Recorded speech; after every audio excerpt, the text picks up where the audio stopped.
Hello, xin chào tất cả các bạn đã quay trở lại với kênh của bạn Hồng Lazada. Và ngày hôm nay thì mình sẽ review một cái sản phẩm của Red Bull.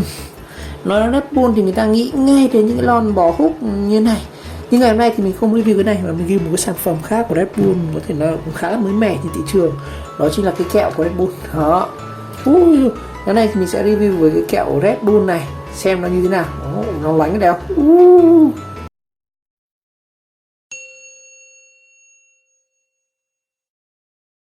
Rồi, và từ lâu thì khi nhắc đến Red Bull thì mọi người chỉ nghĩ ngay đến cái nước này thôi. Một cái lon bò húc này uống nó còn ngọt, tăng lực, giúp tỉnh táo và tăng cường, nói chung là loại nước tăng lực, uống vào tăng lực. Ngày hôm nay thì mình có trên tay một cái hộp của Red Bull, nó cũng khá là lạ, lần đầu tiên mình nhìn thấy luôn. Mình nghĩ rằng Red Bull này họ chỉ làm về nước tăng lực, nhưng mà đây có cả một cái sản phẩm mình nghĩ là kẹo đó. Nó là Red Bull Hold XS. Và cũng có cái logo của Red Bull, và cái logo thì nó bánh rất là đẹp luôn. Mọi người xem.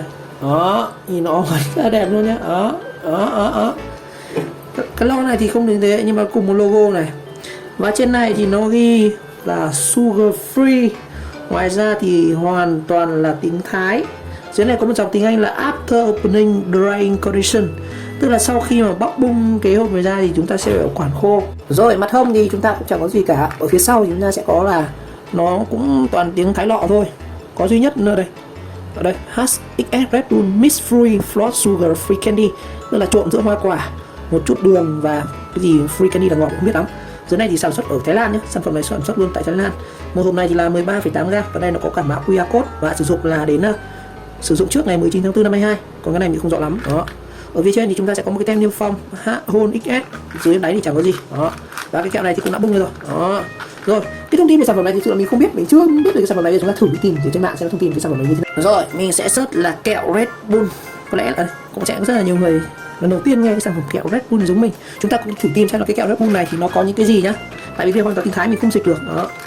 Đây, kẹo Red Bull này rất nhiều. Đây, kẹo thơm miệng khai thuốc Ron XS vị Red Bull, đây đúng sản phẩm bây giờ. Như vậy thì tên của nó sẽ là cái kẹo này để ngậm cho thơm miệng và giúp để cai thuốc lá. Nó là Ron XS vị Red Bull này. Rồi, một hộp này giá khoảng 65.000. Wow, đắt phải đáy. Một hộp này 65.000. Phải chưa? Lon bò húc này bán ở Việt Nam thì có 8-9.000 thôi, 8.000. Nhưng mà cái kẹo này cũng là 65.000 nhá. Đó, đắt phải. Nhưng mà sau hộp này hộp của nó 30 gram anh em ạ. Hộp của mình là có 13.8 gram thôi, nhưng mà hộp này sẽ là hộp to. Lần đầu tiên thì vị Red Bull đã được phát triển thành kẹo hôn, cam kết là không có caffeine và nước tăng lực. Tức là nó chỉ lấy cái thương hiệu của Red Bull bên trong, chúng ta sẽ không có nước tăng lực. Và kẹo này sẽ ngậm tươi mát, sảng khoái dành cho các ông nghiện thuốc. Và như vậy nó là cái sản phẩm để giúp cai thuốc lá. Sản phẩm này International. Đây nhá. Nó ngoài là cái đây, một cái lốc của nó là box xịt như này, 12 hộp. Đó. Và đặt hàng từ DHL về. Đấy. Unique. Đây. Kẹo Hôn Thái Lan là một thương kẹo rất nổi tiếng trong thị trường và tạo một thị trường mới hợp với phong cách Red Bull, tạo ra một phiên bản giới hạn là Hôn Fit với Red Bull. Như vậy Hôn này là cái tên hãng kẹo của Thái Lan và họ kết hợp với Red Bull này thì cho ra cái sản phẩm của Red Bull Hôn XS đó. Còn cái hãng sản xuất của nó là Mondelez International, là công ty sản xuất cái bánh kẹo đó. Đây tôi bỏ qua cái phần này. Đây này, có mô tả với kẹo này là kẹo nhỏ nhưng mà có sự kết hợp mạnh mẽ và ai cũng có thể kết hợp mùi vị. Tức là cái kẹo này nó rất là dễ tiếp cận với nhiều người và nó có mùi trái cây và không có đường. Chính tỏ cái sugar free, tức là cái kẹo này nó sẽ không có đường. Đó. Và bạn có thể cảm nhận được hơi thở thơm mát từ trong cửa khi sử dụng kẹo Hold XS Red Bull, cải thiện tình trạng hôi miệng này, không còn ngại ngùng nữa. Và với Hold XS Red Bull thì chúng ta sẽ có là sự kết hợp giữa không đường mịt mát, thành phần. Đặc biệt là cái thành phần này thì không liên quan gì đến cái nước tăng lực này. Vậy là cái kẹo này thì nó không hề liên quan gì đến cái nước tăng lực này nha. Nên những thành phần trong nước tăng lực này thì nó không có trong kẹo này đâu. Và cái kẹo này thì nó là một cái thực phẩm mà để giúp một cái thuốc lá và giúp thơm miệng, nó như kiểu kẹo bạc hà ấy. Kẹo này khi mà bóc ra thì nó sẽ có hình màu vàng, nhìn nó giống cái đèn lồng. Đó. Rồi, cái kẹo đây thì mình sẽ mở luôn xem trên thực tế nó như không. Và đặc trưng của cái kẹo này thì nó có là 3 đặc điểm, đó là thơm mát dài lâu, tăng tự tin, giúp tỉnh táo mọi lúc mọi nơi, góp phần sao kẹo gì mà có tác dụng giảm buồn ngủ, mệt mỏi, thèm thuốc và nước ngọt của các bạn nam, và là trợ thủ cho người cai thuốc lá. Đó, thành phần của nó này, thành phần ở trong này ghi toàn tiếng Thái thôi, nhưng mà cho anh em thích tìm hiểu thì chúng ta sẽ có là Isomat, Acidity Regulator, và là IDF 300, IDF mình chả biết chất là chất gì. Chúng ta sẽ có Africal Flavors Sucrose, tức là cái mà cái chất nó tạo ra kiểu vị ngọt của đường nhưng mà nó không phải là đường. Azuframe không biết, Alical Color, cái này là tự là màu thực phẩm này, không có caffeine và không có đường. Đó, nó chỉ có cái chất này gọi là ăn nó vẫn còn ngọt thôi. Đó. Đây mã vạch của nó đây, 32745. Đó. 32752 mã này khác này. Mình thấy cái này ở trên mạng bán rất là nhiều nhá. Bạn nào muốn tìm mua chúng ta có thể mua trên Shopee này. Shopee nó đang bán thành đây mình thử xem trên Shopee này. Shopee thì nó bán thành thỏi như này, bán giá là từ 21.000 đến 26.000. Và đặc biệt là cái này thì nó có rất là nhiều màu nhá. Cái màu xanh lá cây, vị chanh này, vị mật ong, vị bạc hà. Còn cái vị của mình không biết là vị gì. Cái kẹo hô này thì nó sẽ có là 3 vị đó, nhưng mà cái vị mà nó có cái vị Red Bull này thì nó chỉ có duy nhất ở cái mã này thôi. Còn anh em thích ăn cái kẹo hô ở bên Thái này thì nó sẽ có vị chanh, vị mật ong, vị bạc hà. Còn vị Red Bull này thì là cái vị đặc biệt này đó. Đây Shopee bán là 24.000 nhá. Nói chung là từ 21 đến 26.000 đấy. Và mình có tìm một bài viết ở trên Bách Hóa Xanh và giới thiệu về cái kẹo hô này cho anh em nào quan tâm. Cái kẹo này thì được rất là ưa chuộng bên thị trường Mỹ, giúp giảm đau họng, khó khăn và thâm miệng. Và trong kẹo hô này thì nó có chất menthol, có tác dụng là kích thích cái thần kinh, giúp cái chế cơn đau và có tính sát trùng cực mạnh luôn. Cái kẹo gì kinh vậy? Nó có rất nhiều vị mật ong, bạc hà giống như cái vị mà vừa trên Shopee. Và kẹo tăng lực hôn thì có cái gì đây? Chính là cái vị này. Đây, bò húc là một cái thương hiệu rất nổi tiếng trong việc cung cấp năng lượng và rất nhiều người cuồng bò húc thì đã không phải lo việc kèm cuồng. Tức là rất nhiều bạn là thích uống cái thuốc tăng lực này như kiểu bị nghiện ấy, thì nếu mà trường hợp mà chúng ta không mang được cái lon này đi thì có thể sử dụng cái viên này. Rồi, và khi thưởng thức cái kẹo hôn này thì hương vị của nước tăng lực bò húc sẽ lan tỏa dưới đầu lưỡi và vị ngọt của kẹo không quá gắt, cộng thêm với hương thơm bò húc nồng nàn vãi chưởng. Sản phẩm này thì bán tại Thái Lan và Malaysia, thì mình đã cầm trên tay rồi, hết rồi. Rồi, đó là một chút thông tin mình gửi các bạn ở các nguồn ở trên internet. Bây giờ chúng ta sẽ mở hộp thử và trải nghiệm thử xem cái kẹo bò húc này nó đặc sắc đến như thế nào. Rồi, mình giới thiệu qua về phần vỏ bao bì rồi. Đấy, mở ra này. Giờ phải tự cái đĩa. Rồi, mình xem bên trong cái này nó sẽ như nào nhá. Cái hộp này thì không phải là hộp mình bóc hộp đâu, mà chỉ là mình cho tặng này thôi, bạn chẳng biết lấy cái hộp để đâu. Đấy, bên trong này chúng ta sẽ có một cái viên kẹo như thế này. Mùi của nó thì y chang mùi bò húc rồi, y hệt như cái mùi nước bò húc này, nhưng mà cái màu sắc của nó thì sẽ nhạt hơn so với cái lon này. Cái lon này nếu mà anh em bóc ra uống thì mình bóc thử cho anh em xem nhá. Đây, bóc thử luôn cái lon bò húc của chúng ta so sánh này.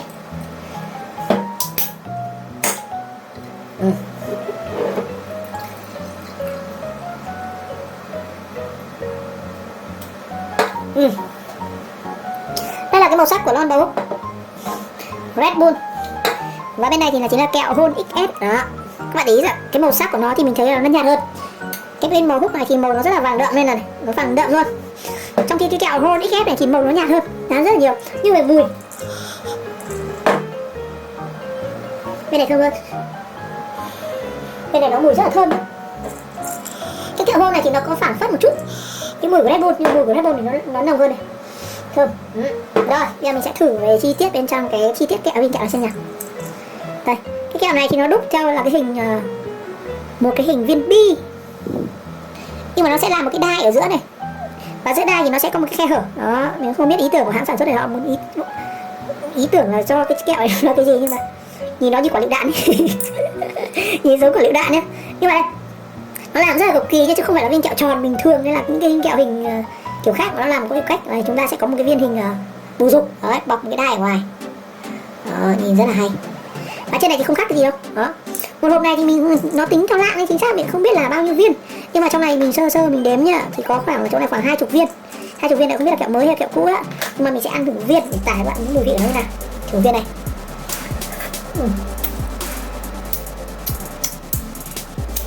Cái vị đầu tiên của nó thì bạn ăn vào mình sẽ có cái vị là cay. Nó cay nhưng mà nó không cay gắt như là kẹo bạc hà hay là kẹo mentos, mà nó cay có cái vị ngọt của cái vị Red Bull này. Nó có vị ngọt của cái này, nhưng mà nó lại không ngọt lắm như là cái nước tăng lực mà chúng ta uống này. Bạn đã uống cái Red Bull rồi thì chắc là nói chung ai chắc uống Red Bull rồi, cái vị nó rất là ngọt, nhưng mà cái vị của kẹo này thì nó rất là dịu, kiểu ngọt mát mát ấy, ăn rất là thích. Thêm vào đó nó có vị cay. Và cái viên kẹo đây, khi mà chúng ta ngậm xong thì nó sẽ trong veo luôn này. Đấy, hơi vệ sinh tí nhưng mình mua cho mọi người xem cái viên kẹo này, nó trong veo luôn, nó rất là thơm. Cái này thì nó vừa giống cảm giác là chúng ta vừa như kiểu cảm giác kẹo cao su này, nhưng mà có cảm giác là chúng ta uống cả nước tăng lực nữa. Nó có mùi thơm của nước Red Bull này. Công nhận đây là một cái kẹo hết sức độc đáo. Lần đầu tiên mình ăn thử một cái kẹo có vị của Red Bull, là sự kết hợp giữa nhãn hàng Red Bull này với nhãn hàng kẹo Hon đó. Còn XS này giống kiểu là mình nghĩ là cái XS này họ làm lấy giống kiểu iPhone XS đi, nó cái gì nó rất đặc biệt nên người ta lấy cái họ đoán của họ như vậy. Trời, một cái viên này, cái này sau khi bạn ngậm xong cái đai này nó sẽ hình bầu dục luôn này. Ui chà. Và cái kẹo này thì không thể cắn được nhá, nó rất là cứng. Cảm giác khi mình ngậm như mình ngậm một cái viên ngọc ấy, nó cứng như là cái viên mấy cái viên ngọc trai mọi người hay đeo ở cổ ấy, nó cảm giác nó cứng như vậy. Nó không như kẹo mềm nhá, Và cái viên kẹo rất là bé. Không nhận đặc biệt thật. Nói chung là ăn rất là lạ. Và mình điểm thích nhất của cái kẹo này nó là nó không ngọt. Ăn nó chỉ hơi dịu hơi ngọt mát mát thôi. Đó. Nó không ngọt sắc như cái Red Bull này. Màu sắc thì nó cũng nhạt hơn. Đó. Nhưng mà nó có mùi một chút thoang thoảng từ Red Bull này sao? Chắc họ lấy cái tinh chất của Red Bull này làm kẹo này. Nhưng mà nói chung là đây là một cái kẹo rất là ngon. Đúng không? Mút mãi chẳng hết. Đó. Đây này, nó ra cái viên ngọc trong veo luôn này. Đây nhá, mình để ở nhiệt độ ngoài trời nhưng mà kẹo nó không hề bị chảy nước nha. Có nhiều cái loại kẹo mà khi các bạn bóc ra như này, mình bật quả ấy, chỉ để một lúc nó sẽ chảy nước ra, như cái Red Bull này của nó rất là xịn, không bị chảy nước này. Và chỉ khi nào các bạn ngậm vào trong mồm thôi, nó tác dụng với cái enzyme của nước bọt ấy thì nó mới tan chảy ra được. Hộp này chắc là tầm khoảng 30 viên, tại vì hộp này người ta cũng đã bóc rồi. Rất đẹp, rất quách này. Nhìn như kiểu bật lửa nhá. Đó, ông nào thì ăn này. Cầm cái kiểu Ripple này. Mãi chưa ra. Cứ còn. Bây giờ mình sẽ làm một cái thí nghiệm như này. Mình sẽ ăn thử một viên này, làm một viên nữa. Và chúng ta uống cái Red Bull xem nó có như thế nào. Cái thí nghiệm này. Thử ý Red Bull nhá. Lâu uống Red Bull ngon đấy. Nó còn ngọt.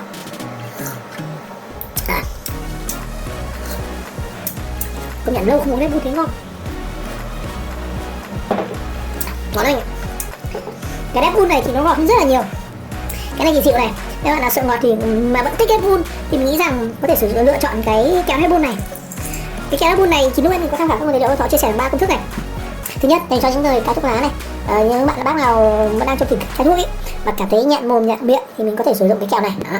Cái thứ hai là nó giúp cho là chúng ta giảm đau. Tại vì cái hợp chất ở trong cái kẹo Red này thì nó gây ức chế lên dây thần kinh, nó sẽ giúp giảm bớt cảm giác căng thẳng đau. Đó. Cái thứ ba là các bạn nào không tự tin về cái răng miệng của mình chẳng hạn thì cái kẹo này nó sẽ giúp là chúng ta tăng được cái khả năng tự tin khi giao tiếp. Rất hay. Còn các bạn nào fan của Red Bull thì cũng không thể nào bỏ qua được cái kẹo này. Đó. Rất tuyệt vời. Thôi, mình sẽ uống nốt hũ Red Bull này, chúng ta sẽ kết thúc video này này.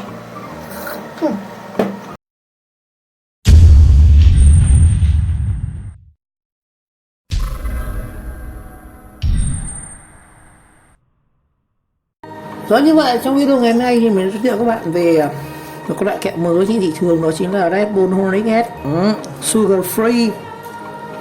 Một cái sản phẩm kết hợp Red Bull mà cái hãng kẹo Hol. Kẹo này thì nó hết sức là biệt, ăn rất là lạ, thơm này, có vị ngọt dịu này, lại có thể giúp cai thuốc lá này, giúp giảm đau, tăng khả năng giao tiếp các thứ. Cái này nó rất là nhỏ gọn, nó mình để trong túi này, thỉnh thoảng là đi đâu buồn biết làm viên thì rất là hay. Rồi, một lần nữa các bạn đã theo dõi video clip, và nếu video hay với các bạn nhấn like, subscribe của kênh và chờ đón các video tiếp theo. Chúng ta sẽ có những trải nghiệm các sản phẩm độc lạ khác.